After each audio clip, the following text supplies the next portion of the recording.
Revelation 1607. From the 11th of September 1940.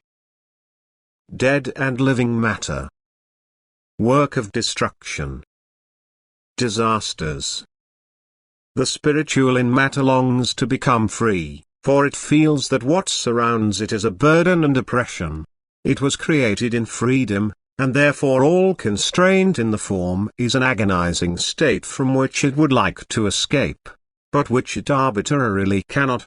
And therefore it fulfills the task assigned to it in order to be able to escape the respective form. It must now either serve or remain in the form for unthinkable times. There is no other way out for the spiritual.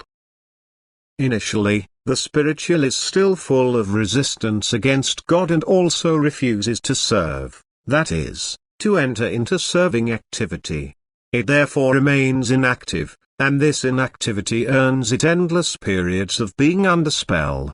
The spiritual cannot be released from the solid form until it decides to serve, but then it is also given the opportunity for an ever more rapid change of its outer form, because the will to serve has now become active through the prospect of final release from the solid form.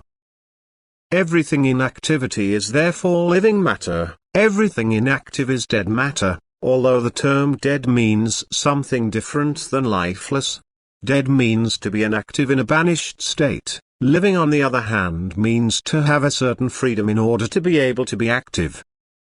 Dead matter therefore still harbors very immature spirituality, that is spirituality that is distant from God and rebelling, which first has to endure thousands of years of suffering and torment until it decides to be active, that is until it feels the will to approach God.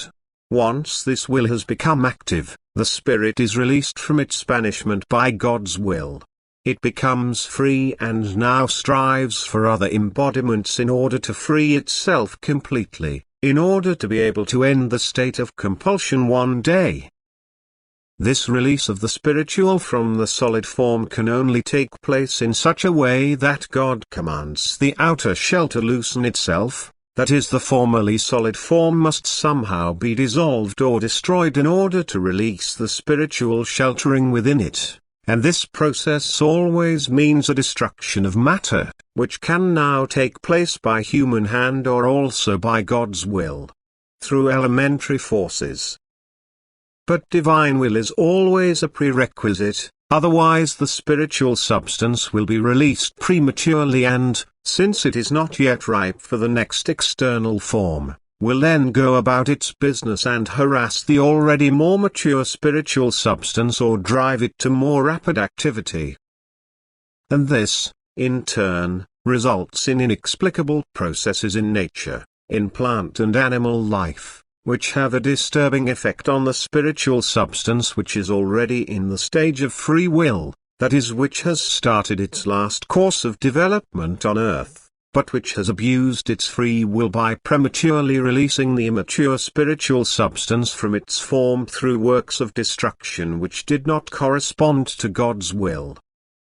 Everything that is sinful, that is directed against divine order, will result in just punishment, and thus people themselves will also have to bear the consequences brought about by the horrendous work of destruction by human hands. Unimagined disasters are the entirely natural result of human hatred and unkindness, and thus the world is approaching an event which is unimaginable in its dimensions and consequences, for God does not allow his work of creation to be interfered with unpunished. Although he does not hinder people's free will, he can never allow the spiritual to be hindered in its course of development due to people's pure greed for revenge and destructive rage. For it is entirely God's business to assume the office of avenger.